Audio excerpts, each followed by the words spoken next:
Hello everyone and welcome. In this video I have for you another inspiration for a card that you can give on Mother's Day. I'm making a card with a tulip that I hand drawn and I'm going to color it using coloring pencils. For the coloring I'm using the Prisma pencils. The coloring medium is completely up to you. I just haven't used coloring pencils for a while. And the cardstock is the Bristol paper from Canson. I find it to be good when coloring with pencils. And I'm using this sketch of the tulip. This was my first practice sketch and I really like it, so I thought I will use it and just transfer it onto the Bristol cardstock. To transfer it, I used a piece of thin cardstock so I can see the image below. I placed it on top of the sketch tulip and I followed the drawing using a pencil. You can adjust it as you are drawing or afterwards.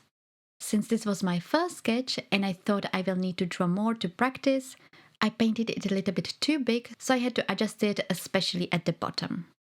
Next, I scribbled the graphite of the pencil across the back of the paper. Then I placed the paper over the Bristol cardstock. I secured it with a washi so it doesn't move. And using a ball pen, I traced the image, and because there is a graphite on the back, it transferred the image onto the cardstock. Next, I started with the coloring, and I'm going to do the no-line coloring. That means I'm not using any type of a marker or a fine liner to contour the flower, I'm only using the pencils. Because the pencil leaves some residue, to avoid smudging, I used a brush to brush it off the paper. First, I used the greens. I picked 3 shades. The darkest shade is mostly for the right leaf. There is a part that would be naturally much darker. I'm not really good with shading. I really can't be bothered thinking about the light source. All I want is to create some kind of depth. Often I start with the lightest shade and then I apply it over the whole leaf or petal and then I apply the darker shades. I mainly apply the darkest shade at the bottom of the leaf or petal and blend it with the lighter shade, but I also apply the darker shade when I think the shadow would naturally be. I was thinking drawing the tulips and filming it, but I'm not good at drawing. I'm pretty much a beginner. The tulip was a lucky accident and it's not the best either. However, if you would like me to show you how I draw on camera, even though I'm a beginner, let me know in the comments.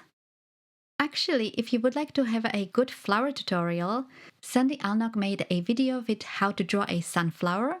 I really love her approach, how she studied the flower. I definitely will try that in the future, but if you want to check it out, I will leave the link to her video in the description. So I finished the coloring of the leaves and I started coloring the petals. I'm using 3 shades of purple and I will be adding one more. I will be adding it at the places where the petals are overlapping. Having so many shades of one color is completely unnecessary. 2 or 3 is enough, especially if we are using a black fine liner to contour the flower. There it is definitely not needed. As I was coloring the first petal in the middle, I was thinking, oh boy, this looks horrible.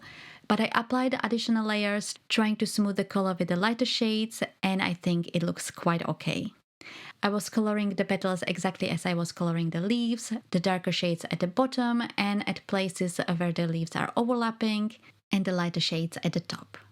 I will show you the rest of the coloring with a little bit of music and be back once I'm done.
I finished the coloring. You can leave it as it is, just adhere it onto a card base, or you can make a card base directly out of the Bristol cardstock at the beginning. But as always, I wanted to add a greeting. I picked a sentiment from this stamp set. It says, "I'm thinking of you." I stamped it in the bottom left corner using a black ink, and I placed the stamp in a way that it covers part of the flower, which is something I really like to do. And if you do not have stamps, you can always write a greeting by hand or leave it without it. The last thing to do is to adhere the panel on top of a card base. I used a simple double-sided tape for that. And the card is done. I was thinking about adding some embellishments like sequins, but in the end I decided to keep it clean and simple. I hope you enjoyed this video and will try drawing a tulip yourself. Tulips are easy to draw, and if I can do it, you can do it too. If you would like to see another coloring with Prisma pencils, click on the video on your screens. Here I colored a stamped image of a rose.